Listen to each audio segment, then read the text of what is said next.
2024 ಮುಗಿದು 2025ಕ್ಕೆ ಒಂದು ಹೊಸ ಪ್ರಮಾಣ ವಚನ ಸ್ವೀಕರಿಸುತ್ತಿದ್ದೇನೆ. ದೇವರ ಸಾಕ್ಷಿಯಾಗಿ, ಪಂಚಭೂತಗಳ ಸಾಕ್ಷಿಯಾಗಿ, ಆತ್ಮ ಸಾಕ್ಷಿಯಾಗಿ ನಾನು ಇನ್ನು ಮುಂದೆ 2025ಕ್ಕೆ ಹೆಜ್ಜೆ ಇಟ್ಟ ತಕ್ಷಣ ಕಸ ಹುಡುಗುವುದಿಲ್ಲ, ಮುಸುರಿ ತಿಕ್ಕುವುದಿಲ್ಲ, ಒಗೆಯುವುದಿಲ್ಲ, ಅಡುಗೆ ಕೆಲಸವನ್ನು ಮಾಡುವುದಿಲ್ಲ ಎಂದು ನಾನು ಪ್ರಮಾಣ ವಚನ ಸ್ವೀಕಾರ ಮಾಡುತ್ತಿದ್ದೇನೆ. ಸರ್ ನಂದು ಒಂದು ಪ್ರಮಾಣ ವಚನ ಐತಿ. ನಾನು 2024 ಮುಗಿದ ತಕ್ಷಣ 2025ಕ್ಕೆ ಹೊಸ ಪ್ರಮಾಣ ವಚನವನ್ನು ಸ್ವೀಕಾರ ಮಾಡುತ್ತಿದ್ದೇನೆ.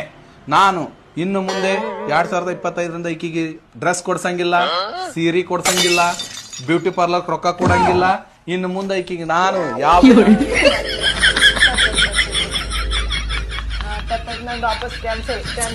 ನಾನು ನನ್ನ ಪ್ರಮಾಣ ವಚನ